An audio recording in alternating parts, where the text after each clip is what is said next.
really like to work backwards from the end goal that we're trying to achieve. Almost every client has one goal that the business is trying to achieve, and that's we need to make more cash.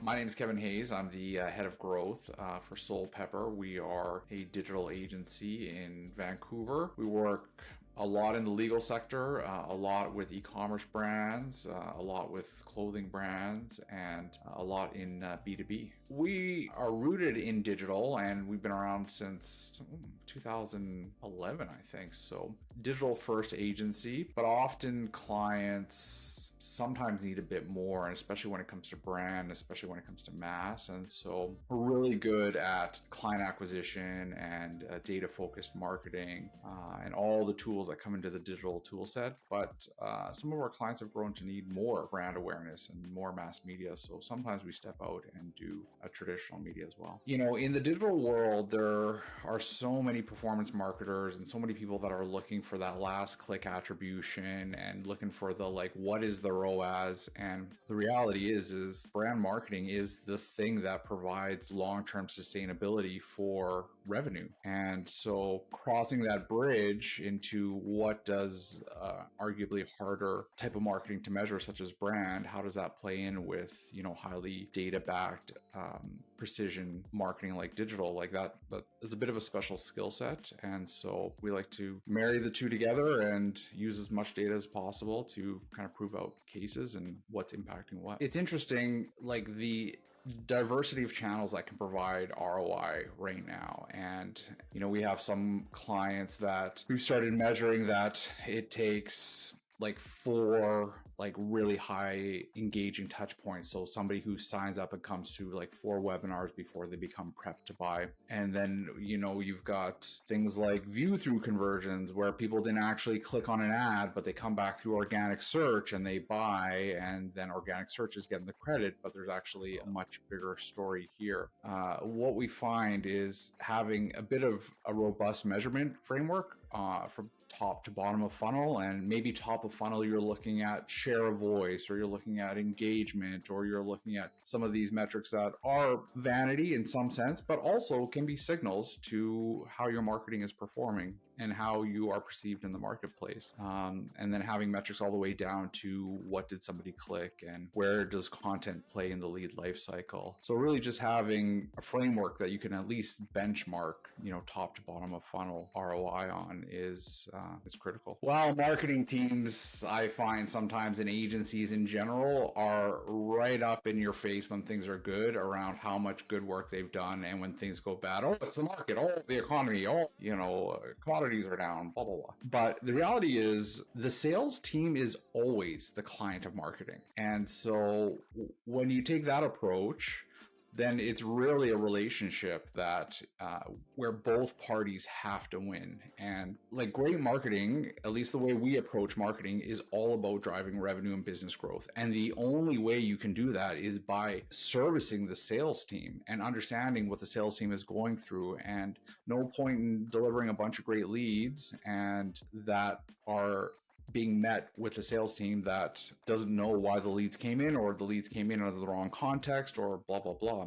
So it's really important that sales and marketing work together, and because that's the only way to have it win. So most clients that we work with, and throughout my career, I've really crushed that sales and marketing conflict because sales is always the client of marketing. Yeah, here's all these leads. We did our job. You wanted leads, we got you leads. So I don't know what more you want from me. We did it. And it's well, okay, that doesn't work at all, actually. Generating leads is actually very easy. Generating garbage leads is really easy. I can do that for very cheap. I haven't for a long time. Maybe earlier in my career, when I didn't know what I was doing it. But generating leads is not hard.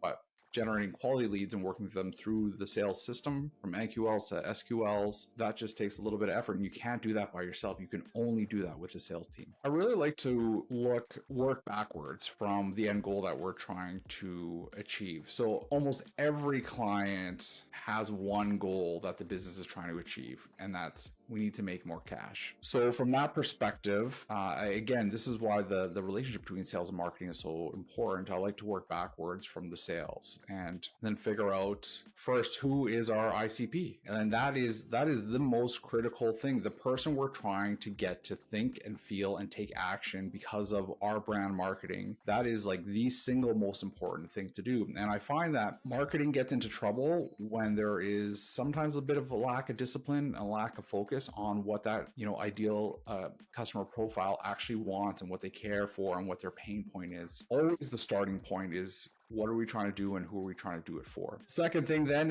we look at the data and we look at things like sales processes and what channels have worked before and what lead quality and just anyway, all the data that goes into the marketing and sales system. And then after all that happens, this is all about how do we tell a story that resonates. A lot of marketing today is, hey, we got iPhone covers, so come buy from us. And it's like, well, yeah, so does everybody else. So thanks for that, right? And it's like, it's not, there's a bit of marketing that gets lost in this performance marketing world, which is the only thing that matters is how you tell that story. The beautiful thing about marketing today is there's so much technology and you can tell the story in so many different ways. You can be so like smart and much more intimate and personalized, but at the end of the day, you really have to tell a story. And that comes back to what does your ideal consumer profile look like and who are you trying to talk to and what do you want them to feel? I see the most from copywriters when it comes to mistakes with AI is that they don't know who the hero of their story is.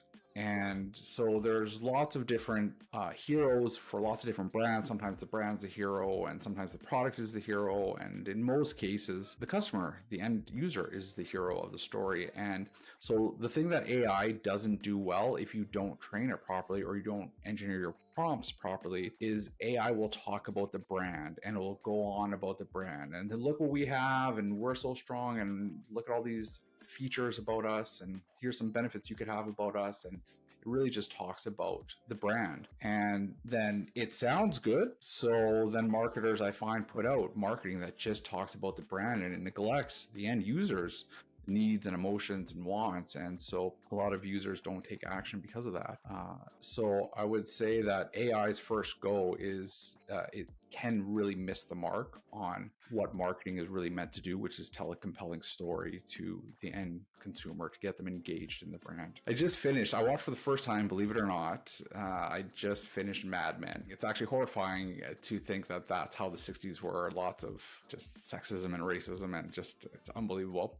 But one of the things that they do kind of nail in some sense, of course, it's made for TV and so it's, dramatized dramatically, but is the like agency world and you've got these like creative directors like Donald Draper who are really brilliant and smart, and they're really smart about thinking about what matters to people. And so like since the dawn of human beings, things that haven't changed about us is we make decisions based on emotion, then we look for fact to back up our decision. And no matter what AI comes out or what tech comes out or TikTok or whatnot, it's that principle about us never changes. And actually that's why TikTok's so amazing, is because it's so good at understanding what gets you going emotionally. Like TikTok is one of the most amazing platforms. I'm not talking about from performance. I just think from engineering, like it is so good at doing the thing it's supposed to do. That's because the human condition hasn't changed at all. And so since the 60s, if you watch Mad Men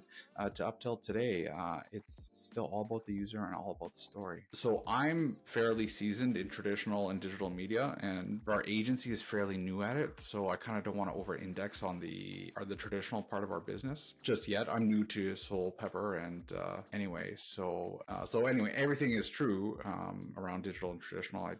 It's new for the team. So anyway, I just got some nervousness around that. Yeah. So the best way to get a hold of me is email me, kevin@soulpepper.com. Of course, you can find me on LinkedIn. Google Kevin Hayes Vancouver. You'll find me. There's if you Google Kevin Hayes, there is a few notable Kevin Hayeses out there, including a well-known hockey player. So he will dominate first page results. There's an amazing jazz player and few other notable Kevin Hayeses out there. But email is always the best way to get a hold of me or find me on LinkedIn.